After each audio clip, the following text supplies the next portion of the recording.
안녕하세요 여러분, 인트로 캠프의 인트로입니다. 오늘은 서울 근교로 타크닉을 가려고 해요. 저번에도 말씀드렸듯이 결국엔 또 노지를 찾아가는 건데, 글쎄요, 저희가 원하는 좋은 뷰가 있는 그런 사이트를 찾을 수 있을지는 잘 모르겠습니다. 근데 어쨌건 한번 가봐야죠. 과연 있을까요? 과연 도착을 했습니다. 오늘은 차량용 어닝을 한번 펴볼게요. 캔버피아 어닝인데 얘가 원래 어닝이 한쪽 사이드밖에 없는데 이번에는 제가 이제 대전까지 가서 후방 브라켓을 연결했거든요. 이걸 연결하면은 트렁크 뒤로 넘어가요, 어닝이. 그래서 서울에서 이제 가느라고 한 3시간 걸려서 갔었던 것 같은데 한번 보여드릴게요. 여기 아이볼트로 이렇게 체결이 돼 있거든요. 여기 보면 여기 있어요, 아이볼트가. 얘를 돌려서 풀어줍니다. 앞쪽 같은 경우에는 풀러만 주면 되고 뒤쪽은 이렇게 다 빼줘야 돼요. 그 다음에 얘를 살짝 들어서 당겨줘요. 그러면 이렇게 쭉 다 나오거든요. 그 다음 제끼면 돼요.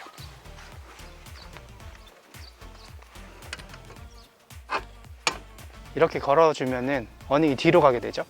그러면 트렁크 뒤쪽으로 어닝을 필 수 있는 거예요. 아주 좋죠?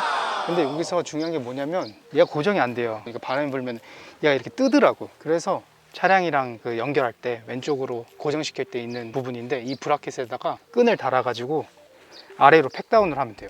그러면은 바람이 불어도 얘가 안 뜨더라고요. 그래서 먼저 어닝을 피기 전에 얘부터 박아줄 거예요. 어닝 쓸 때는 40cm 사용해야 돼요. 바람 불면은 날아갈 수도 있거든요. 팩다운 해줄게요. 항상 팩다운은 걸려고 하는 방향과 반대쪽으로 가게 해줘야 바람이 불어도 잘 뽑히지 않거든요.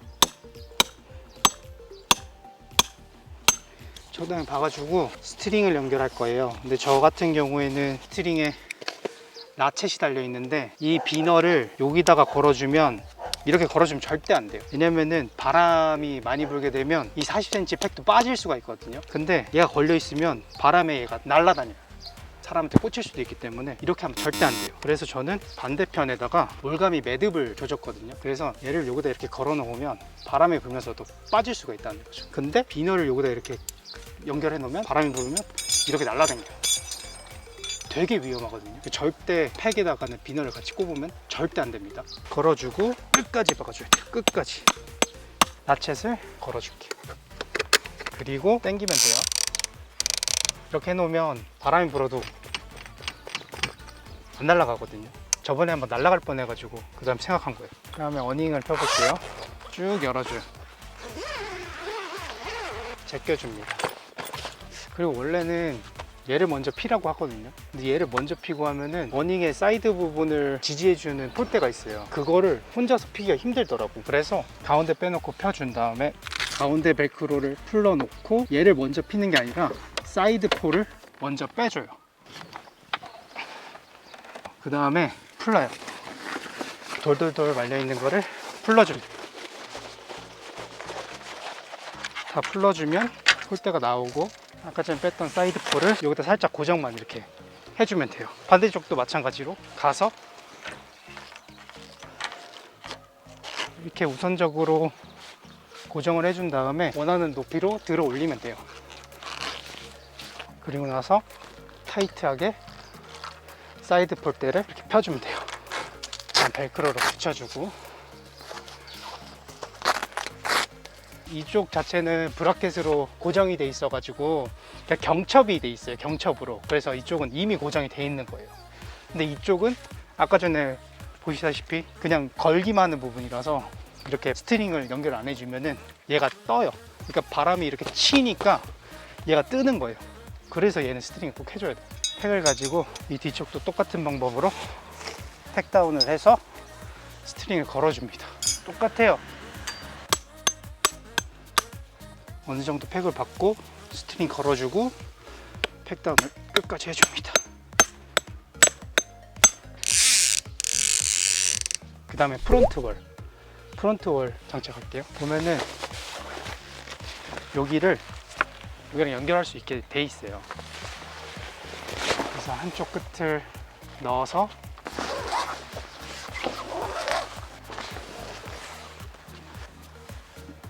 그런 다음에 볼대를 껴서 올려도 되고, 아니면 그냥 바로 스트링으로 연결해서 팩다운을 해도 되고, 아니면 여기에 이렇게 딱 맞춰줘도 돼요. 근데 저는 스트링을 연결해서 다운 시킬게요. 하고 당겨줍니다. 완성입니다. 아주 좋죠. 전체적인 모습을 밖에서 보여드릴게요. 이런 모습이 되는 거죠.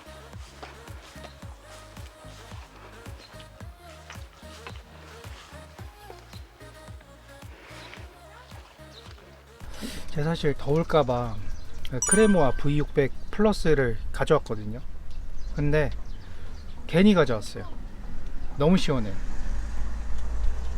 혹시 그늘만 있으면은 이런 물가는 항상 시원한 것 같습니다. 어닝 설치하고 테이블 의자 세팅하고 뽕 따 먹으면서 쉬고 있습니다. 어닝을 대전까지 가서 구입했습니다. 이게 왜 그런 거냐면, 제가 사용한 어닝이 캔버피아 레드 어닝인데, 이 사실 그냥 레드 어닝 다는 거는 다른 데에서도 다 달 수 있는데 저는 트렁크 뒤쪽으로 넘기고 싶었거든요. 그래서 후방 브라켓을 달려고 하다 보니까 수도권에서 제일 가까운 데가 대전이었습니다. 전반적으로 만족합니다. 일단 어닝 자체가 블랙 코팅이 되어 있어서 바람만 분다면은 태양볕이 쨍쨍 내리쬐는 곳에서도 시원한 그늘을 형성해주고, 그래서 이런 거 크레모 V600 플러스처럼 선풍기 있으면은 시원하게 보낼 수 있는 것 같습니다. 이 어닝 같은 경우에는 일단 저는 유일 가로바 사용을 했고요. 35만원 정도 했었던 것 같아요. 그리고 프론트월까지 포함해서 캔버피아 레드 어닝이 30만원. 이 후방 브라켓이 조금 비쌌습니다. 50만원 정도 해서 총 한 104만원이었나? 그 정도 들었었던 것 같습니다. 가격이 물론 비싸긴 한데 만족스럽고요. 일단은 그 설치와 철수가 빠르니까 이런 차크닉이나 노지에서 차박을 즐길 때 기동성 있게 사용을 할 수 있어서 좋은 것 같습니다. 사실 이 후방 브라켓을 꼭 달고 싶었던 이유가 뒤쪽으로 넘겨서 이쪽에 어닝룸을 설치하려고 했어요. 트렁크 뒷공간에. 그러면은 도킹 텐트랑 같은 그런 역할을 할 수 있으니까 그렇게 생각을 했었는데, 전 시간에도 말씀드렸다시피 차박을 포기하게 되면서 어닝룸을 구입할 이유가 사라졌습니다. 그래서 굳이 이렇게 후방 브라켓을 달았어야 되나 싶긴 한데, 그래도 이렇게 트렁크 뒤쪽으로 넘겨서 사용하면은 아무래도 오른쪽 사이드에 위치한 것보다 더 활용성이 높아지는 것 같아서 가격이 좀 높지만 그래도 만족합니다. 어때요? 설득력 있어요? 감사합니다. 인트로 캠프의 인트로입니다. 혹시나 어닝을 다실 분들은 참고하시면 좋을 부분이 있는데, 사실 사장님들이 다 알고 계셔가지고 제가 굳이 얘기할 필요는 없긴 해요. 어닝은 웬만하면은 오른쪽 사이드에 다시는 거예요. 조수석 사이드. 왜냐면은 한국이 우측 통행이라서 길 가다가 갓길에 세워서 어닝을 피잖아요. 그래서 길을 가다가 갓길로 빠져서 이 자리에서 바로 어닝을 피면은 이 앞쪽 부분이 뷰가 있기 때문에 오른쪽 사이드에 많이 달곤 합니다. 간혹가다 왼쪽에 다시는 분들이 있는데, 보통 그런 경우에는 루프 박스가 오른쪽으로 열린다든지 루프 텐트가 오른쪽으로 올라가게 짜여져 있기 때문에 왼쪽에 다는 경우도 종종 있다고 알고 있습니다.